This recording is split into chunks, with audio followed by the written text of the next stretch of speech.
Senate President Akpabio, Natasha to finally testify before Senate committee over alleged sexual harassment.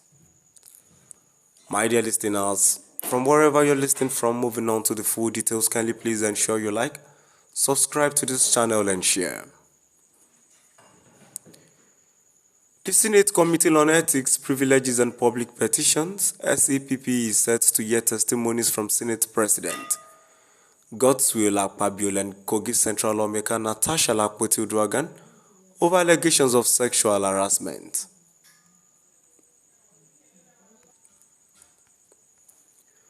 This was confirmed by the Senate Deputy Chief Whip Oyekachi Weboyi during an appearance on Channels Television on Friday.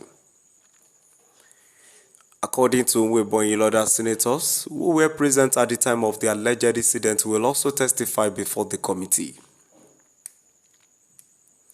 All the parties involved would appear before the committee, including the Senate President. He would come and testify and his testimony would be recorded. Likewise, other senators, Weboyi stated.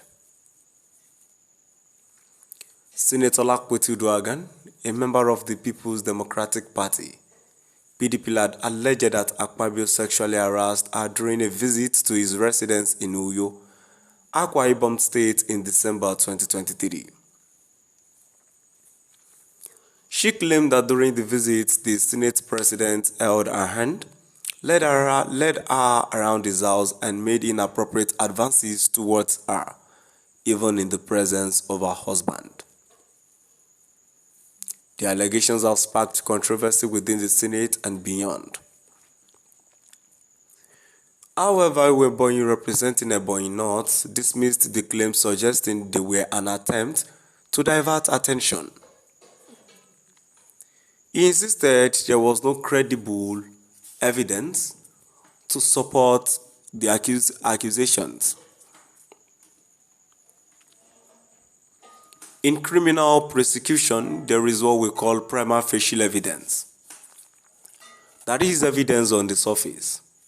If there is no prima facie evidence, then there is no case. Weboyi argued.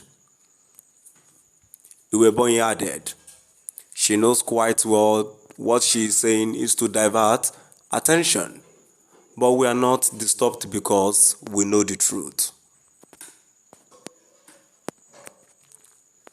On the alleged date of the incident, so many senators were there. I am one of these star witnesses and I will come and tell the world what I saw. The controversy escalated when the Senate suspended Akpoti Uduaghan, citing violations of Senate rules, shortly after she submitted a petition against Akpabio for sexual harassment.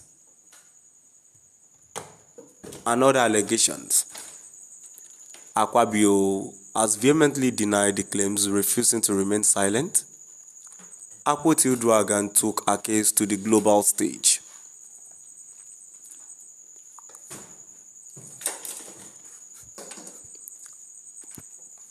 On Tuesday, she addressed the Women in Parliament session at the Interparliamentary Union (IPU) meeting held at the United Nations in New York.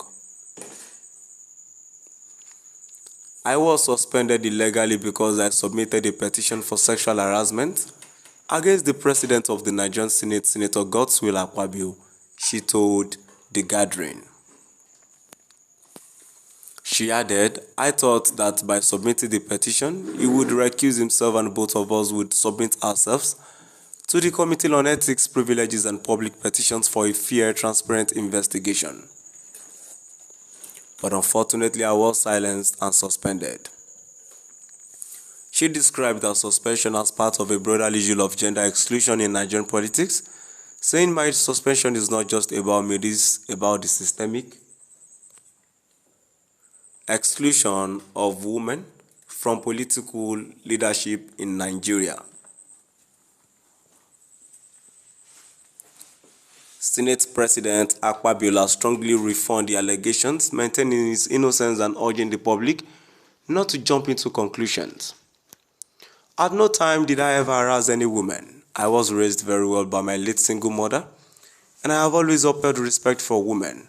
I was even awarded the most gender-friendly governor in Nigeria, he stated. Akpabio also acknowledged the intense public scrutiny and growing social media discourse on the issue, calling for restraint. He said, I have been inundated with calls on the matter since February 25. I am aware of the growing discussions on social media, but I urge Nigerians, the media and social media users to refrain from making conclusions. As the Senate committee prepares to hear testimony from both parties and other witnesses, the case continues to draw national and international attention, raising questions about gender equity, political accountability, and justice within Nigeria's legislative system. Now we've come to the end of our today's news. Please do drop by the comment section and let us know what your view is all about. Thank you for listening.